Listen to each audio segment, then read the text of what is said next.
Hola, ¿qué tal? Estoy en tiempo de estudio número 3, aunque el 2 se publicó en el tercer canal de este proyecto en Science Studia. Entonces, aquí en el canal de Science va a estar tiempo de estudio guión 2208-2026 guión número 2. Pero bueno, eh, puede ser importante aunque sus efectos nunca se pueden determinar por completo, y ello puede estar controlado hasta cierto punto por la presentación propia del entrevistador. Ma Mysore, por ejemplo, indica, indica el cuidado que tuvo que escoger la vestimenta apropiada cuando realizó entrevistas sobre la vida de los profesores. Esto significa vestir diferente, ropas en relación, por ejemplo, con la edad del profesor escogido. Mensor también señala los intereses compartidos y las experiencias biográficas y de hecho desarrolla nuevos intereses para facilitar el proceso de la entrevista. En la observación participante y también en la entrevista puede ser necesario tener cuidado con nuestra imagen para evitar la atribución de identidades perjudiciales y fomentar aquellas que faciliten una relación de comunicación. Sin embargo, crear una relación de comunicación no basta. También es necesario establecer y mantener una situación de la entrevista en sí. Este es el problema potencial cuando se trata de una entrevista a personas relativamente poderosas. Las élites suelen ser acusadas y estar acompañados por gente que los defiende. También también se les puede preguntar acerca de lo que piensan y lo que piensan sobre otras personas. Estos hechos sociales pueden ser un punto diferencial en la investigación y estar abiertamente relacionado con el establecimiento de una relación de comunicación positiva. Creo que es importante para el entrevistador establecer algún control visible de la situación desde el principio, incluso si el entrevistador pierde momentáneamente el equilibrio. Esto llamó mi atención especialmente en una ocasión cuando un miembro de la junta de una obra benéfica para la familia y los niños que yo estaba estudiando me pidió que me reuniera con él a las 7:30 de la mañana para hacerle una entrevista en el elegante restaurante de un hotel del centro de la ciudad, en el que cada mañana tenía una mesa reservada a su nombre para desayunar. Yo acepté y le pregunté a un amigo cómo debía conducir la cita desde el comienzo, para mí mismo también como para él, lo que iba a estructurar la situación social en la que nos íbamos a encontrar, incluso aunque estuviéramos claramente en su territorio y no en el mío. Mi amigo me sugirió que empezara llegando pronto y que estuviera ya sentado en su mesa cuando él llegara. Esto me proporciona algo de tiempo para acostumbrarme al espacio y hacerlo mío de algún modo antes de que llegara. Funcionó, apareció al cabo de un rato y empezó mostrándose respetuoso respecto a mí y a mis intereses de investigación. Fue una entrevista exitosa, franca y sustancial. Ostrander. El problema de establecer el contexto de la entrevista puede surgir también en otro ámbito, que no sea el del estudio de las élites, como Currer comprobó en unos intentos de entrevista a las mujeres Pathan que insistían en realizar la entrevista como si se tratara de una ocasión social. Mm. Y como muestra el ejemplo, se trata de un problema que no siempre es fácil de resolver. Los primeros minutos de una entrevista pueden ser particularmente significativos para establecer su naturaleza y tono. En ese punto puede producirse algún tipo de negociación implícita o incluso explicación acerca de la forma que adquirirá la entrevista, un elemento que suele formar parte de cómo será la información ofrecida por el entrevistador acerca de las razones de la entrevista, además de asegurar la confidencialidad y el derecho del entrevistado a negarse a responder determinadas preguntas.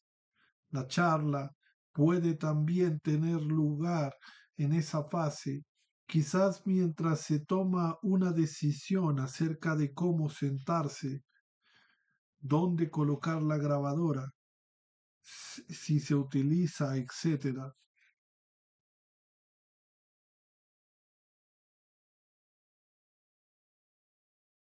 La forma como comporte el entrevistador mientras el informante habla puede ser también muy importante. Este último a menudo busca algún tipo de indicación, o bien sea saber si las respuestas proporcionadas son apropiadas y también quizás algún signo que indique una reacción con la que se juzgue. Generalmente, por lo tanto, el entrevistador necesita aportar indicaciones claras de aceptación. Igualmente importantes son los signos en el etnógrafo extrae de lo que se está diciendo. Y aquí la respuesta apropiada por su parte son esenciales. Como señala Mensor, Dios prohíbe que uno no se ría si el informante cuenta un chiste.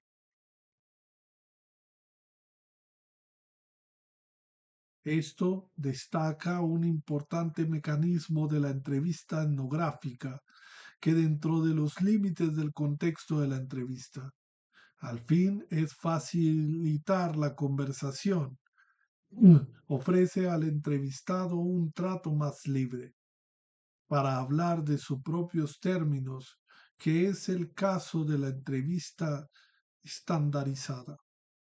Frecuentemente el investigador es la única otra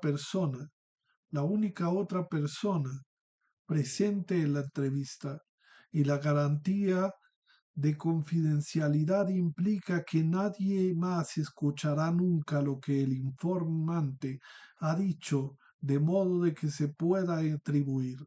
Bajo estas circunstancias, los informantes pueden desear divulgar información y expresar opiniones que no aportarían estando frente a otras personas. Sin embargo, esto no significa que esta información sea necesariamente verdadera o que las opiniones que presenta sean más genuinas, un reflejo más auténtico de una perspectiva de lo que dice en otras ocasiones. Que lo sea o no, esa es la cuestión.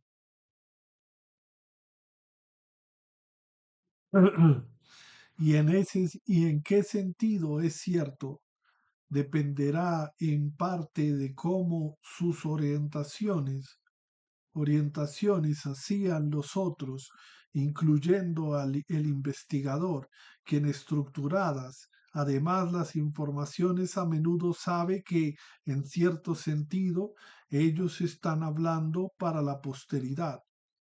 Y esto también tendrá un efecto sobre lo que dicen y cómo lo dicen.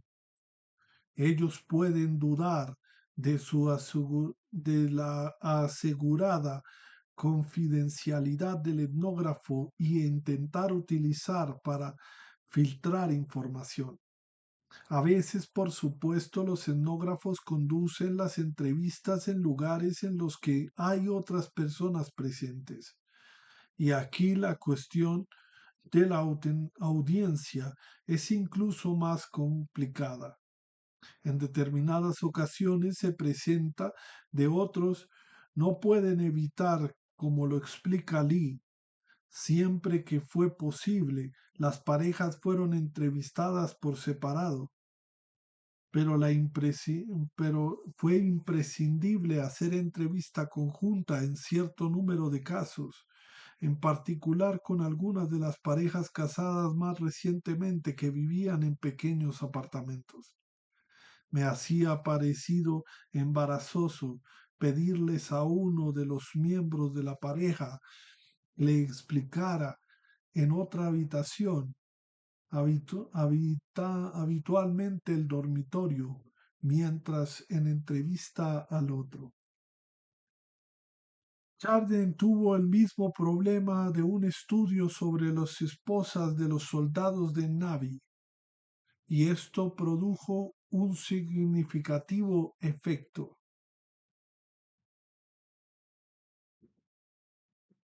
Aunque fijaba los encuentros para entrevistar solo a las mujeres, en 2 ocasiones los maridos estuvieron presentes. Su presencia transformó la entrevista.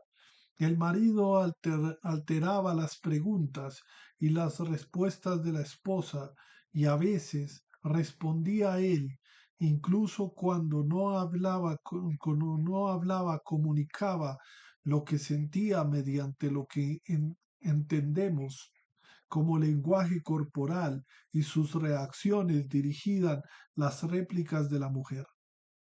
Sin embargo, dichas intervenciones no siempre son necesariamente contraproducentes.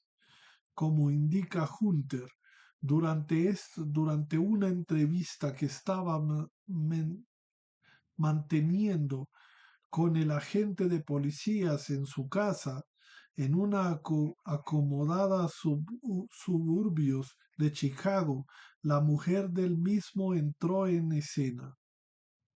Después de escuchar brevemente como observadora, empezó a añadir comentarios a las respuestas de su marido.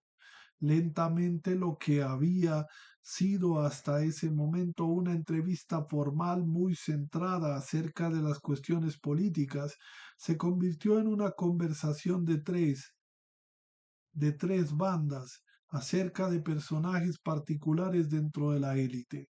La esposa añadía comentarios sociales acerca de la gente que tenía relación con ellos, respetaba o no, y la entrevista se transformó en una situación de chismorreo muy informativa y reveladora.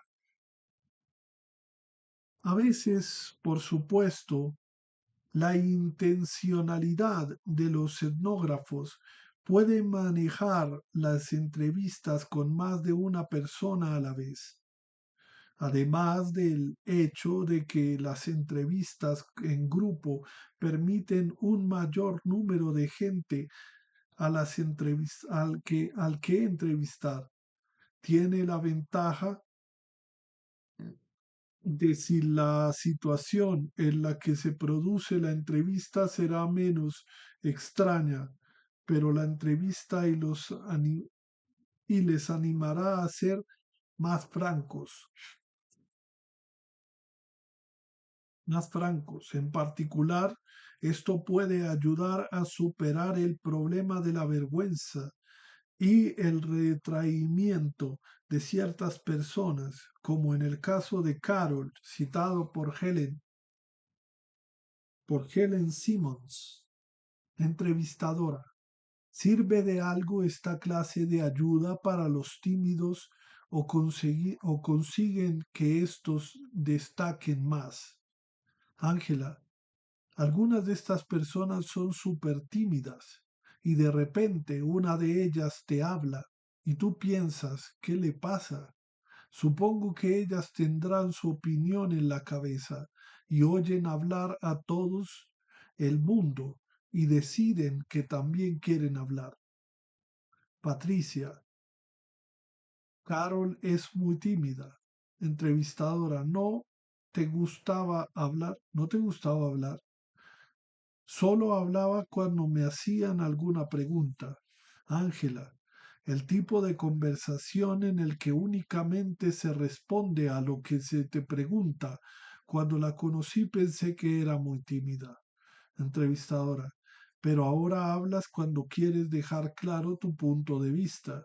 Sí, cuando, cuando creo que algunas cosas están mal, digo lo que pienso. ¿Cuánto tiempo tardaste en superar la timidez? Bien, fue bastante fácil. Nos sentábamos en un círculo y hablábamos entre nosotras. Cada vez me sentía mejor y no me costó mucho, apenas unas pocas clases. Ángela, yo noto que después de 3 o 4 clases, Carol comenzó a hablar más. Patricia, yo hablé en la primera clase. Ángela, yo también. Carol, me molesta cuando la gente dice que eres muy tímida. A mí me gusta escuchar los puntos de vista de otras personas. Ángela Patricia, seguro que con tu forma de gritar las aterrorizas. Por supuesto que las entrevistas en grupo resultan relajantes o no para aquellos que encuentran demasiada intimidatoria. Entre entrevistas cara a cara dependen en gran medida de la composición del grupo. En una entrevista lo que se dice probablemente varía en función de si la entrevistado es un individuo o un grupo. Por ejemplo, en un grupo el entrevistador encontrará más difícil controlar el tema. Por otro lado, la entrevista a grupos puede ser mejor ya que los informantes se incentivan unos a otros a hablar. Continúan contándoles cuándo, cuáles cautele, cuéntele cuando tú proporciona información nueva al investigador de forma y que pueda resultar provechosa para el investigador. Douglas empleaba una interesante variación de su estrategia para conseguir que los informantes desvelaran los secretos sobre la clase de los masajes.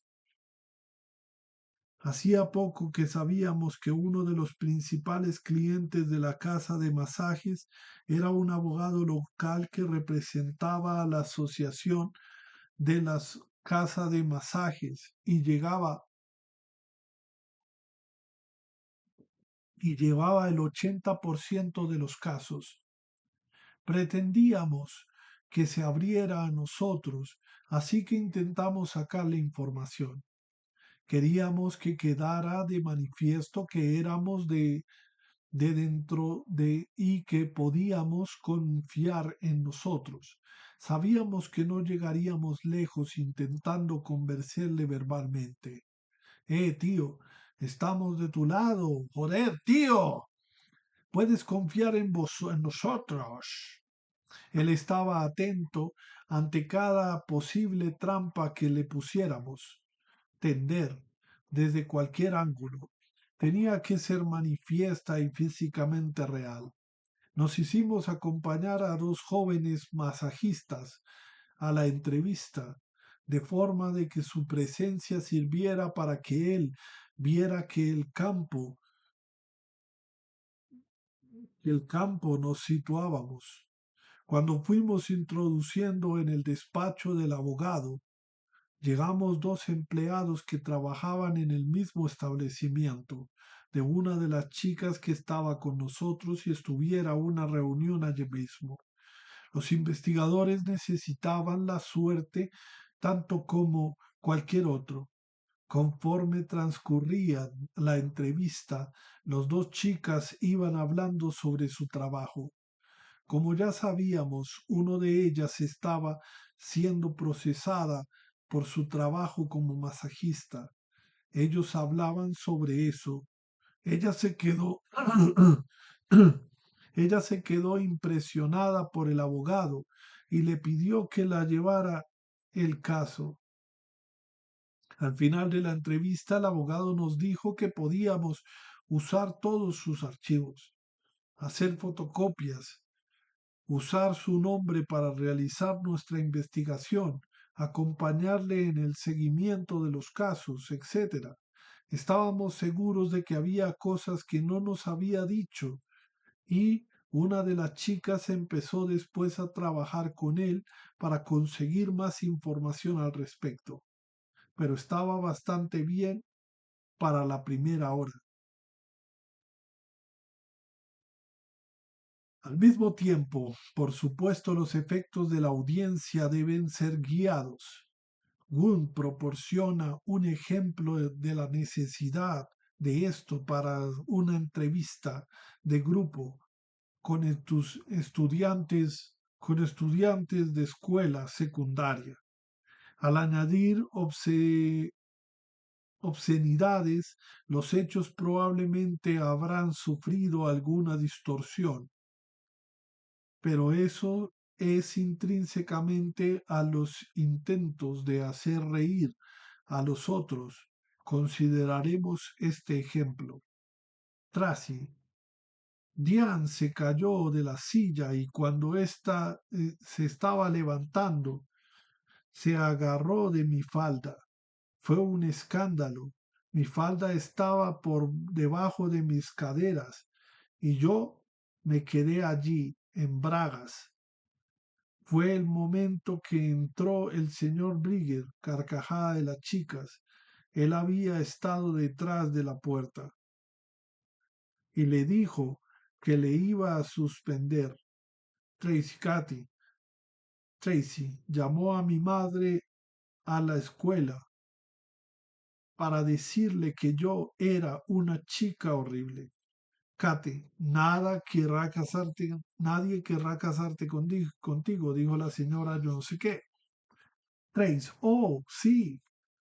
La señora Junger estaba sentada allí. Nadie querrá casarte contigo, Jonas, dijo.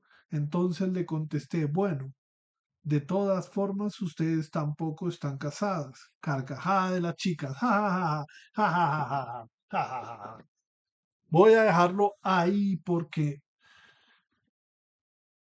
hay algo que está pasando, que me está pasando. Pero me quito la chaqueta para poder hablar de esto. Bueno, no importa si tengo la chaqueta, pero es que ah, me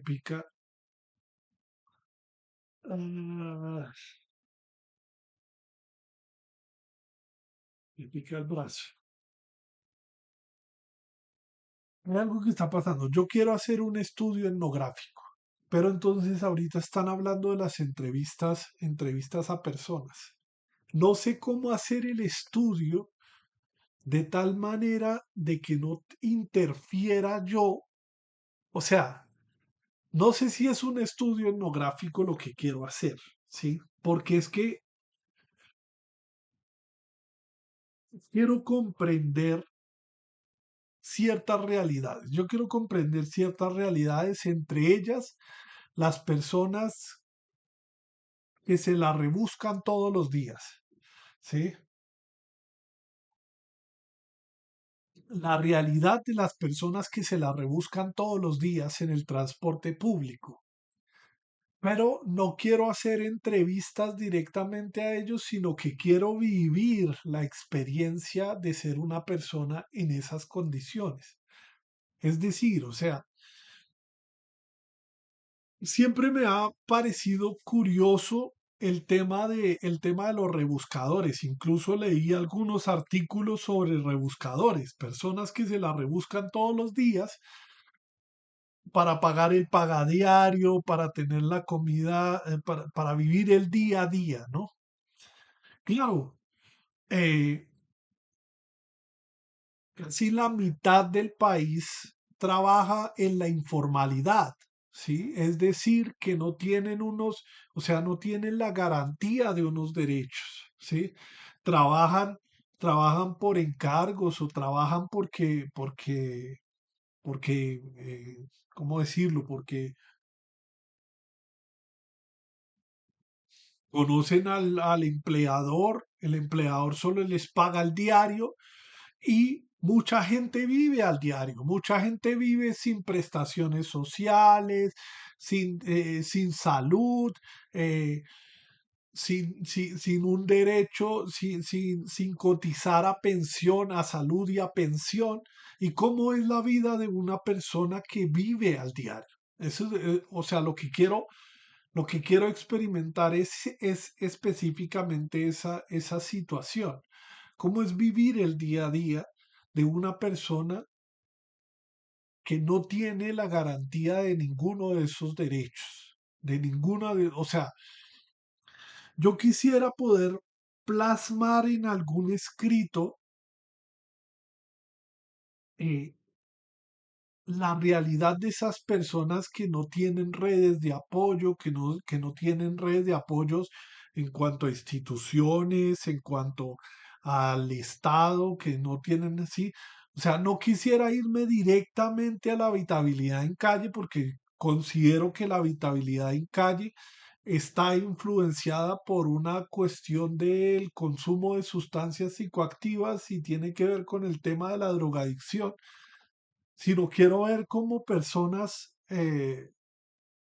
de ciertas condiciones, condición social, se la rebusca todos los días para vivir, ¿no? Para vivir, ¿sí? Pero bueno, no sé cómo vayas a terminar siendo el estudio etnográfico. Hasta el momento estoy simplemente estudiando etnografía, o sea, leyendo libros de etnografía. No sé cuándo vaya a empezar a realizar el estudio ni nada de eso. Y bueno, son las 4 de la tarde, son las 4 de la tarde, hoy es el día sábado, creo que ya leí por el día de hoy bastante. Voy a, voy a descansar un rato y nos vemos. Chao, nos vemos pronto.